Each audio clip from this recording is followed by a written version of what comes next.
bomber yang kayak Vlahovic gitu, Openda ini lebih ke arah second striker katakanlah seperti itu, pengacau Openda ini. Nah ini bisa kalau lawan Benfica, kita sibukin aja itu barisan pertahanan Benfica, taruh Openda di situ ya kan, jadi sebagai pemain false nine ya istilahnya. Nah Yang tergantung. kayaknya kedepannya nih bisa jadi harapan baru nih buat Juve untuk Miretti ya, karena dia juga tipikalnya yang dia gelandang yang kreatif yang bisa menciptakan peluang untuk rekan-rekannya dan bisa menciptakan peluang untuk dirinya sendiri juga di depan gitu, dan jadi alternatif seharusnya ya.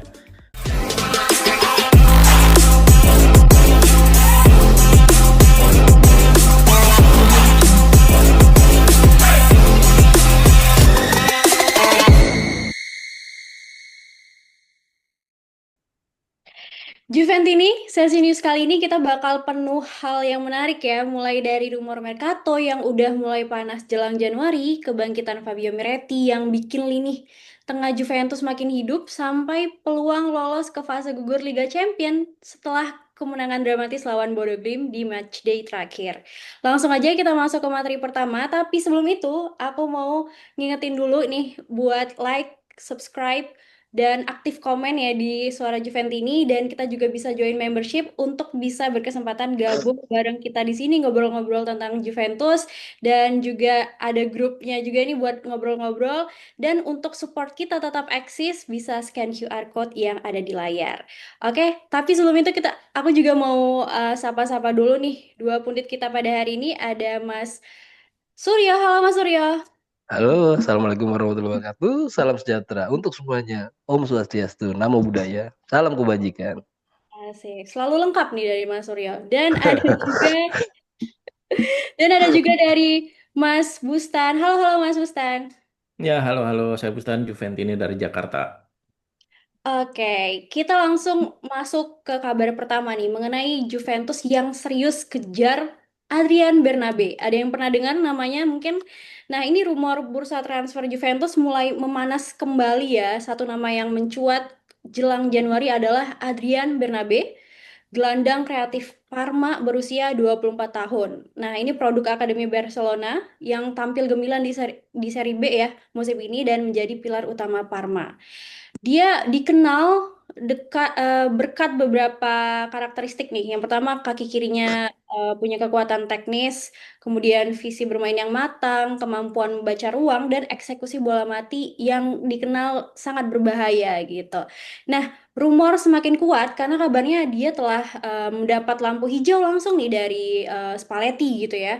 Kontrak Bernabe masih panjang memang 2027, tapi gajinya masih tergolong rendah sehingga transfer Januari sangat memungkinkan.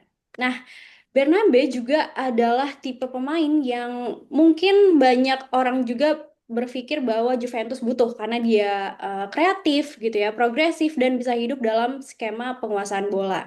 Nah, tapi pertanyaannya adalah gimana nih? Gimana Spalletti melihat peran idealnya? Kita langsung mungkin tanya-tanya ke para pundit kita, mengingat Bernabe adalah gelandang kreatif kaki kiri gitu ya, kidal dengan visi dan kemampuan set piece mumpuni. Gimana Spalletti berencana mengintegrasikannya ke dalam skema Juventus? Apakah dia lebih cocok sebagai trequartista gitu ya, atau mezala dalam struktur tiga gelandang, atau justru deep lying playmaker yang bisa membuat umpan vertikal langsung? Mungkin kita mulai dari siapa nih? Mas Suryo, silakan Mas. Iya, kalau mau nanya tentang pemain muda ini asal Spanyol dengan tinggi 174 yang which is biasa ya. Berarti dia mempunyai skill istimewa di dribblingnya, kipas, through ball, dan konsentrasi. Karena dia bisa sebagai gelandang serang, gelandang sentral, dan gelandang bertahan. Ini merupakan sesuatu yang sangat positif buat Juve, di mana dengan multi role atau versatilnya ini pemain bisa jadi deep lying playmaker, kemudian bisa jadi trequartista atau katakanlah mezala. Sebenarnya kalau mau ini ya, mau berbayang-bayang atau membayangkan, kalau ini anak muda bisa menyesuaikan egonya dengan gelandang-gelandang yang lain, wah enak banget sih sebenarnya. Karena kan 24 tahun, sama-sama masih muda, sama-sama pengen tampil, takutnya nanti malah sama-sama berlomba individu bukan tim lagi. Jadi semua posisi sebenarnya bisa karena pemain ini dibekali skill individu yang oke, gitu kan. Termasuk di Parma dia sendiri apa bekas akademi Lema saya ya. Oke, thank you Mas Suryo. Itu dari Mas Suryo ya pendapatnya. Kalau dari Mas Bustam gimana Mas? Menanggapi potensi Bernabe gabung sama kita. Apakah posisi mana nih yang lebih cocok dan mungkin apa visionnya Spalletti nih tentang Bernabe? Ya memang pemain muda ini si Bernabe lumayan ini ya kalau dilihat dari taktiknya Spalletti lumayan cocok juga gitu karena memang beberapa tahun belakangan ini Juve butuh gelandang yang punya visi yang bagus ya. Dan memang beberapa tahun terakhir itu Juve kekurangan pemain tipikal yang kayak gini nih yang bisa ngasih kipas ke depan, terupas yang bagus ke striker. Dan ini secara karakteristik memang pas gitu untuk di Juve. Akan tetapi dan dia juga ini sih dia juga bisa main di banyak posisi ya di tengah itu baik sebagai misalnya mungkin ya atau sebagai gelandang serang trequartista ataupun sebagai regista di belakang yang di Parma juga beberapa tahun terakhir kayaknya ya banyak berperan sebagai regista agak dalam mainnya. Tapi mungkin yang jadi satu yang perlu jadi concern adalah riwayat cederanya dia tuh yang musim kemarin itu lumayan ya lumayan ada lebih dari 100 hari dia cedera dan melewatkan puluhan pertandingan. Dan juga beberapa musim sebelumnya sempat juga cedera lebih dari 100 hari. Kalau nggak salah 3 musim sebelumnya ya. Dia juga cedera lebih dari 100 hari itu. Dan ini jadi concern tersendiri di Juve karena memang di Juventus sendiri banyak sebenarnya pemain yang sebelumnya itu sehat-sehat aja itu pas masuk Juve malah jadi penyakitan kayak Douglas Luiz kemarin tuh. Itu pemain yang sehat masuk Juve tiba-tiba banyak cederanya. Nah, itu tuh yang jadi concern juga di Juve. Apakah pemain ini nanti akan bisa going concern terus-terusan bisa ngasih performa yang bagus di Juve apalagi dia juga harganya akan mahal pasti ya. Parma juga nggak akan melepas pemain ini dengan harga yang murah. Meskipun sih eh, dia bukan pemain yang dia tergolong pemain yang muda ya, umurnya masih 24 tahun tapi tentu dia juga karena pemain kunci nggak akan dilepas dengan harga murah ya oleh Parma. Itu sih yang jadi concern. Oke, berarti beda concern ya, Mas Surya beda lebih kepada potensi ego muda gitu ya, jiwa muda yang menyala. Kalau Mas Bustan lebih kepada kesehatan dan harga nih bagi Iya. Juventusnya gimana nih nanti kita bisa belinya. Oke. Nah, kalau kita mungkin tadi kita udah bicara soal eksternal ya tentang Mercato, ini kita masuk ke pemain kita nih, yaitu kebangkitan ya. Wah, kebangkitan nih kayak bahasanya kebangkitan Fabio Miretti. Setelah Berarti. sempat absen karena cedera kemarin, nih mungkin disinggung juga tadi ya sama Mas Busan kalau pemain kita tuh ada aja ya yang cedera, yang sakit dan lain-lain. Nah, Fabio Miretti ini kembali dan langsung menunjukkan performa yang membuat banyak tifosi berharap besar ya. Di mana pada saat melawan Fiorentina, ia tampil percaya diri saat masuk sebagai pemain pengganti. Kemudian di Liga Champions melawan Bodo Glimt kemarin juga tampil sebagai starter, mencetak gol yang kemudian dianulir gitu ya oleh VAR dan kemudian memberikan satu assist yang cukup penting. Nah, dalam dua pertandingan beruntun itu, Miretti menunjukkan visi bermain yang makin matang, kemudian intensitas pressing yang tinggi, dan progresi bola yang konsisten, serta keberanian mengambil keputusan. Kontribusi di level Eropa ini menjadi bukti bahwa Miretti semakin siap nih menjadi gelandang modern yang Juventus butuhkan selama ini, bukan sekedar pemain rotasi ya. Nah, pertanyaannya kepada narasumber kita nih, gimana narasumber mengevaluasi dampak Miretti terhadap persaingan lini tengah? Apakah dia sudah memberi sinyal kuat kepada Spalletti bahwa dia layak kok jadi bagian reguler gitu ya, bukan hanya pelapis dan gimana kehadirannya akan mempengaruhi dinamika di lini tengah Juventus? Mungkin balik ke Mas Suryo, silakan Mas. Iya, untuk layak apa enggaknya itu tergantung seberapa banyak Spalletti memberikan kesempatan kepada Fabio Miretti ya kan. Karena ini adalah salah satu pemain favorit saya ya kan, di mana dulu dulu sama-sama muda, Bro Jeki itu punya favorit Fagioli dan saya favoritnya Meretti gitu. Cuman memang karena satu dan lain hal Fagioli kemudian seperti itu gitu ya, kurang layak lah istilahnya. Dan sebenarnya suatu hal yang positif ketika memang lawannya ini ya, lawannya bodoh ya kan nggak pinter ya, maaf. Ya nama timnya bodoh, Glin ya kan, Glim sorry.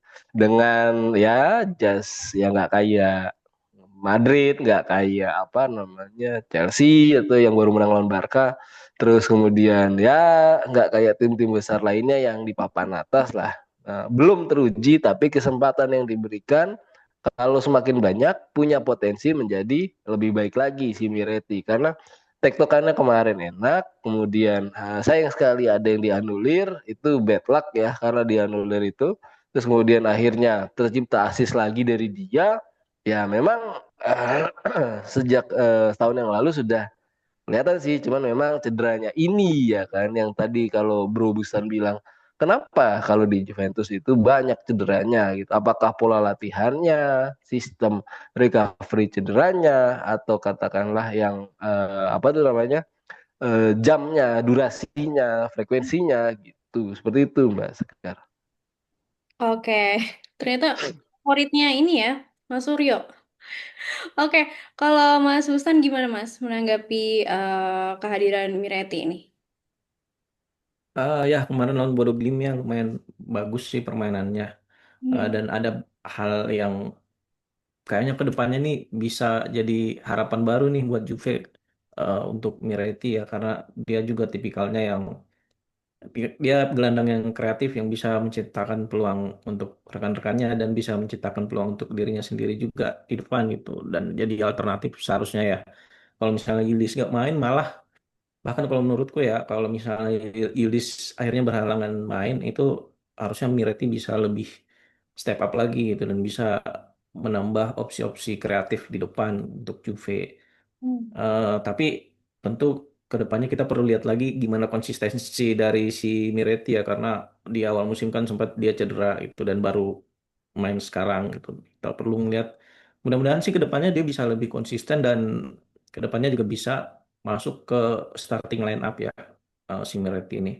Jadi benar-benar Juventus boy gitu dari produk akademinya Juve sendiri dan nantinya akan jadi andalan di lini tengah itu benar-benar Betul. dream gitu untuk klub seperti Juve.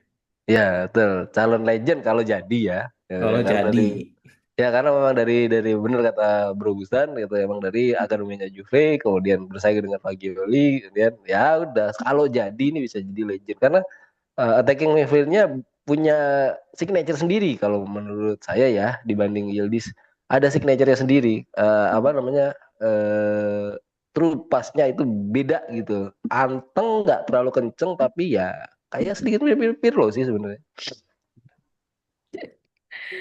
Kalau iya. disamain Dan sama Yildiz mungkin beda beda generasi kali ya Mas. Jadi nggak apple to nggak apple. jauh lah, nggak jauh, Oh, nggak terlalu jauh gitu, nggak terlalu Nggak jauh. terlalu, nggak nggak terlalu, terlalu jauh. nggak terlalu. Sama-sama itunya apa selisihnya nggak terlalu jauh benar Kalau kata nggak Bro. salah cuma beda 2 tahun 2 tahun. sama Yildiz. I see. Oke. Nah, kalau tadi kita bicara tentang Miretti, kalau misalnya Juventus pakai formasi tiga gelandang nih Mas, 3-5-2 atau 4-3-3, apakah trio Miretti, Thuram, Ulian dan Locatelli ini bisa menjadi kombinasi yang efektif? Dan gimana potensi kekuatan dan kelemahannya dari trio ini mungkin dalam hal kreativitas, proteksi pertahanan atau defensive screen dan serta kemampuan box to box? Mungkin dari Mas Suryo bisa menanggapi lagi?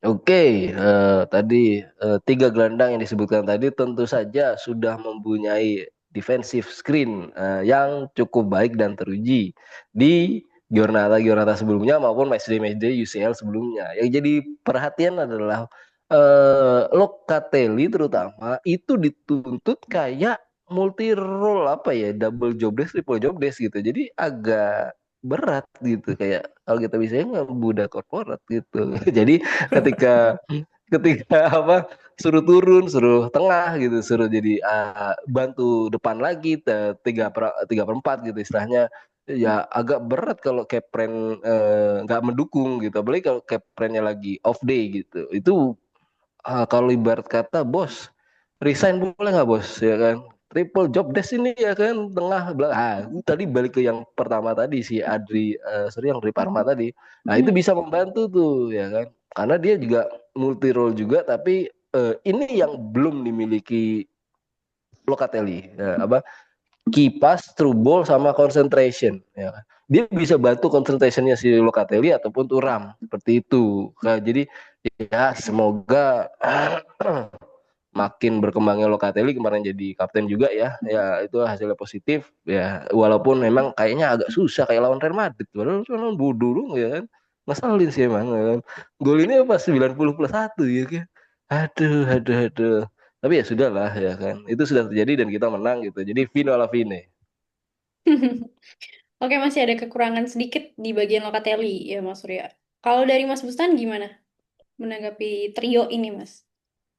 Ya, kalau trio ini ya sebenarnya trio Miretti, Thuram sama Locatelli itu lumayan harusnya saling melengkapi ya karena memang ada dari sisi defensif cukup bagus gitu dan dari sisi kreatif sekarang mungkin ada Miretti tambahan ya karena sebelumnya kalau cuma mengandalkan Locatelli dan Thuram itu agak kurang kreatif sebenarnya terutama di sepertiga akhir. Dan dengan adanya Miretti ini sangat harusnya bisa memberi atau menambah sisi kreativitas dari gelandang Juve yang selama ini agak kurang gitu dan malah kadang-kadang tuh bola di bypass aja gitu dari belakang dilompas ke depan tanpa melewati gelandang karena memang dari sisi kreativitasnya agak kurang dan dengan adanya Miretti harusnya bisa ya dan trio ini juga tergantung dari gimana nanti Mercato ya di bulan Januari karena kan rumornya akan menambah lagi satu gelandang ya. Jadi nanti kita lihat ke depannya gimana. Tapi untuk sementara sih ini formasi yang lumayan ideal ya dengan tiga pemain ini. Dan nantinya kalau misalnya udah ada gelandang baru, eh, mungkin kita bisa bilang di Regista kali ya. Eh, misalnya Juve datangin Regista gitu. Yang akan bersaing itu di Mezzala justru kemungkinan sih Thuram sama Locatelli itu akan bersaing di Regista. Karena untuk sisi kreativitasnya kan udah ada Miretti juga. Itu kemungkinannya sih. Kalau Miretti-nya step up juga gitu ya. Kalau Miretti step up ya kemungkinan yang akan bersaing Thuram dan Locatelli. Kemungkinan itu. Oke. Iya, betul. Bisa jadi, sorry saya tambah sedikit, bisa jadi Ya, Dewan Pimpinan Cabang DPC. Artinya ada dinamonya, ya kan? Ada post playernya, ya kan? Secara post player bukan menyerang ya, tapi gelandang. Terus kemudian ada kreativitinya DPC gitu, Dewan Pimpinan Cabang. Mereka bisa us. jadi klub. Nah, kalau nggak cedera si Meretti ya kan, ayolah ya kan, mudah-mudahan masuk cedera mulu sih Asal C-nya gitu. jangan cedera. Ah Iya. itu dia ya kan, kita menghindari itu ya kan, karena creativity DPC gitu kira-kira. Karena banyak pemain muda yang cedera zaman sekarang ya Mas. Itu gimana ya? Oke, nah ini kita kan tadi udah bahas beberapa kali ya dari Mas Suryo juga nyebut soal permainan kita kemarin dengan Bodo Glimt, meskipun memang nggak terlalu berkesan karena nggak sesusah Real Madrid gitu ya, tapi kemenangan kemarin itu eh, cukup penting sebenarnya untuk rating kita, untuk raihan kita di peluang kita lolos ke fase gugur UCL. Nah, tentu tentu saja ini bukan hanya untuk moral tapi juga posisi klasemen ya. Saat ini Juventus berada di peringkat 21 dengan 6 poin dalam format Swiss Model. Nah, format baru ini agak apa ya, agak hard gitu ya karena 24 tim teratas lolos ke fase gugur berpeluang, kemudian peringkat 1 sampai 8 langsung ke 16 besar, peringkat 9 sampai 24 ke babak playoff. Nah, dengan 3 laga tersisa ya kita melawan apa nih? Pavos peringkat 25, Benfica peringkat 30 dan Monaco peringkat 24. Setiap poin tentunya akan menentukan hidup mati Juventus di Eropa ya nantinya dari sisi Iya, finansial betul. lolos ke fase gugur, jadi kita jadi wajib UEFA memberikan bonus kemenangan, pendapatan siaran dan market pool yang sangat besar. Sesuatu yang Juventus butuhkan nih di tengah tekanan finansial yang tidak berkesudahan ini gitu. Nah, dengan 6 poin di peringkat 21, gimana nih Pundit kita memproyeksikan peluang Juventus untuk lolos ke babak selanjutnya? Kira-kira berapa poin minimum yang harus diraih dari 3 laga sisa? Mungkin 9 poin maksimalnya supaya aman di 24 besar. Dan terakhir, apakah Juventus harus menargetkan 3 kemenangan atau satu hasil imbang masih bisa ditoleransi lah gitu. Kita ke Mas Bustan mungkin. Silakan Mas. Ya, ini kan sisa 3 pertandingan ya.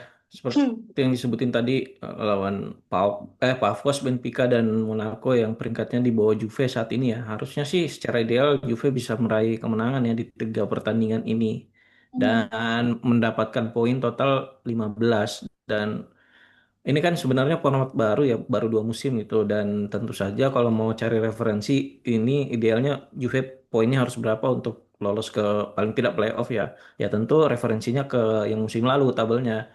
Kalau di musim lalu sih dengan 11 poin itu sebenarnya tim udah bisa lolos ke playoff gitu. Tapi ya dinamikanya kan belum tentu sama ya. Dan kalau mau aman sih paling nggak mungkin 13 poin lah. 12 atau 13 poin itu untuk lolos. Tapi ya secara ideal harusnya bisa 15 lah. Karena kalau 15 poin ya ada kemungkinan ya itu masuk playoff yang di bagian seeded gitu. Yang bagian seeded ya maksudnya yang unggulan gitu untuk di playoff. Jadi nanti keuntungannya nanti itu yang unggulan jadi dia bisa main di kandang itu di pertandingan kedua gitu, main di kandang.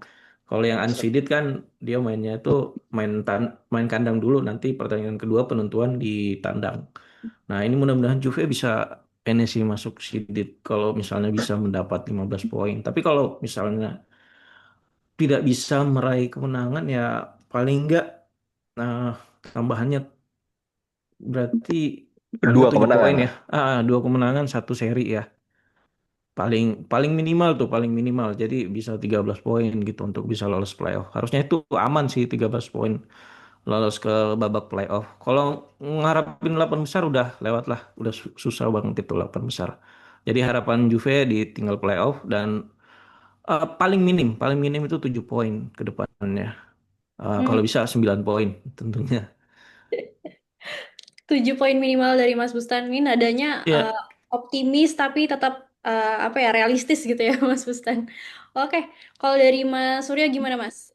Tentang peluang kita di UCL dan berapa nih poin dan apakah harus 3 kemenangan langsung ditargetkan atau seperti apa? Iya, kalau secara hitam di atas putih lah, secara kertas ya kan, di atas kertas misalnya, itu lawan 3 tim yang kita bakal tanding lagi gitu, yang Hmm. mudah sih sebenarnya. Batu sandungan akan terjadi di Benfica, kalau menurut saya. Ya. Kenapa Benfica ya? Karena beberapa kali histori memang nggak nggak ini ya, nggak enak gitu lawan Benfica gitu. Tapi iya. itu kan itu kan sebelum Openda dan Jonathan David membuka keran gol ya kan. Kemarin udah terbuka keran gol ya. Walaupun memang Openda itu agak perlu aba-aba yang pas gol pertama ya. Jadi 1, 2 ya kan kalau nggak salah itu 1, 3 gitu. Masih agak ragu-ragu gitu. Itu instingnya belum balik gitu. Nah kalau Jonathan David kan memang kalau kemarin hasil kemarin pertandingan kemarin kan memang langsung samber gitu pas Yildiz masuk.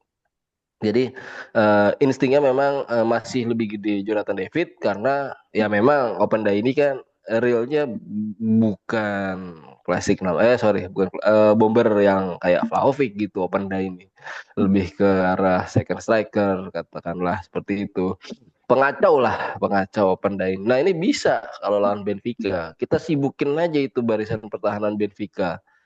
Taruh Openda di situ ya kan jadi sebagai pemain false nine ya istilahnya. Nah tergantung Spalletti sih tapi formasinya yang mau diturunin yang mana. Cuman kalau ngeliat formasi kemarin cukup reliable gitu maksudnya Kepren Thuram, Miretti dan Locatelli. Ya memang ada positif negatif, cuman dari hasil seri 2 sama yang hampir semua Juventus ini merasakan buat apa kita begadang gitu. Akhirnya menang 3-2 gitu di 90+1. Hampir semua Juventus ini saya rasa buat apa kita begadang kalau hasil seri ya kan. Iya, iya, iya. Ya seperti itu ya syukur-syukur nanti bisa 9 poin full ya kan 3 kali kemenangan tapi at least kalau mau aman memang betul kata Bro Bustan 2 kemenangan 1 seri karena pengalamannya kemarin memang betul kata Bro Bustan 11 poin sudah cukup artinya kita perlu konsentrasi di kompetisi juga yang lain seperti itu Mbak Sekar. Oke, 9 poin ya. Here we go dari Mas Suryo. Iya Nah, dong, ini mungkin harus optimis gitu ya, harus. harus diusahakan 9 poin. Amin paling serius ya. Nah, ini mungkin kalau Ya, dari pembahasan kita pada hari ini, Juventus mungkin sebenarnya sudah berada di jalur yang tepat gitu ya, tapi masih ada kemungkinan celah-celah, ada potensi tadi besar dari Miretti, kemudian ada opsi kreatif penambahan dari Bernabe, dan peluang lolos UCL juga terbuka selama Juventus bisa konsisten membuka keran-keran golnya tadi ya, kalau dari Mas Suryo. Oke, terima kasih untuk Mas Suryo dan Mas Bustan sudah menyempatkan waktunya. Terima kasih juga kepada teman-teman Suryo Juventus ini yang udah menyimak sesi news tematik hari ini dari awal sampai akhir. Tulis pendapat kalian di kolom komentar. Apakah Bernabe cocok di Juventus? Apakah Miretti udah pantas jadi starter tetap? betul. Berapa poin realistis untuk 3 laga UCL berikutnya? Jangan lupa like, subscribe, dan scan QR code yang udah tampil di layar ya untuk support tetap eksis dan tentunya juga join membership kita untuk Heeh. join kita di sini ya. Oke, sampai ketemu di sesi analisis berikutnya. Fino Fine. Forza Forza Juve. Juve. Oke. Oke, mantap.